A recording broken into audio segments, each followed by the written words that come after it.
आजिर एई video रे सुभद्रा योजना रे आसीथिबा गोटे नुआ ऑप्शन विषय रे मैं आपन कहबाकू चाहूँगी। जदि आपण वीडियो को संपूर्ण देखिबे ताले सब किछि बुझी परिबे।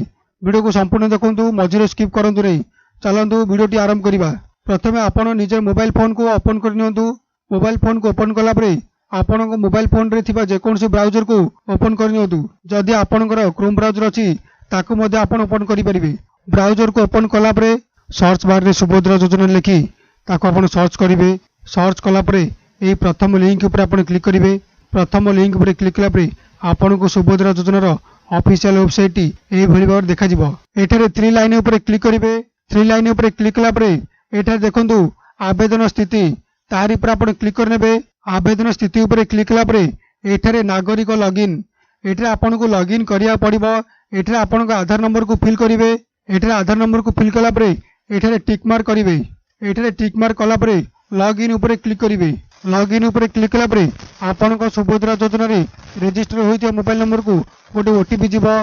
से ओटीपी एठारे फिल करिवे। ओटीपी सहित जांच करंतु ऊपर क्लिक करिवे। ओटीपी सहित जांच करंतु ऊपर क्लिक कला परे एठारे देखिबे आवेदनकारींकर संपूर्ण विवरण आसी जिवो। तांकर नाम, डेट ऑफ बर्थ एवं नाम लेखा नंबर, आधार संख्या एवं आधार नंबर एठारे मध्ये शो होई जिवो। एठारे तळुक आसीबे। एठारे देखंतु ई केवाईसी स्थिति आपणकर कंप्लीट हो जायछि।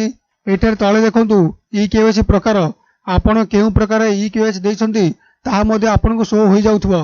एठारे देखंतु स्वीकृति स्थिति आपणकर एप्लिकेशन फॉर्म टी अप्रूव हो जायछि।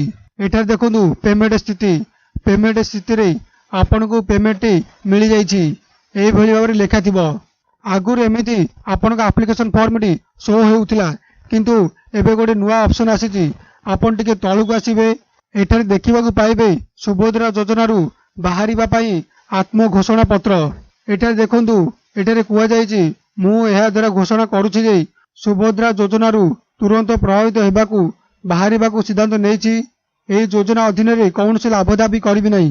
एठारे संपूर्ण भाबरे कहिबा गले जदि आपण सुभद्रा योजना रु टंका पाइछंती किंतु आपण जणे योग्य हिताधिकारी नुहंती ताहाले आपण सुभद्रा योजना रे सरेंडर करि परिबे। सरेंडर करिया पई हेले एठारे टिक करंतु। एठारे तळको आसंतु। एठारे देखंतु ऑप्ट आउट बटन यारी पर आपण क्लिक करिवे। ऑप्ट आउट बटन ऊपर क्लिक कला परे आपण का आधार कार्ड रे लिंक था मोबाइल नंबर को गोटे ओटीपी जीवो। से ओटीपी देई आपण सुभद्रा योजना रे सरेंडर करि परिबे। जदि आपण जणे सुभद्रा योजना रे योग्य हिताधिकारी अटंती ताहाले एई ऑप्ट आउट बटन ऑप्शन ऊपर क्लिक करिवे नहीं। आपण का एप्लिकेशन टी जेमिति अछि आपण ताको सेमिति रखि दियंतु। आजिर एई छोटिया वीडियोटी आपन केमिति लागिला मते कमेंट करू जणांतु। जदि वीडियोटी भल लागि थाए ताले वीडियो को लाइक करंतु एवं सांगसाथी मानक सहित शेयर करंतु।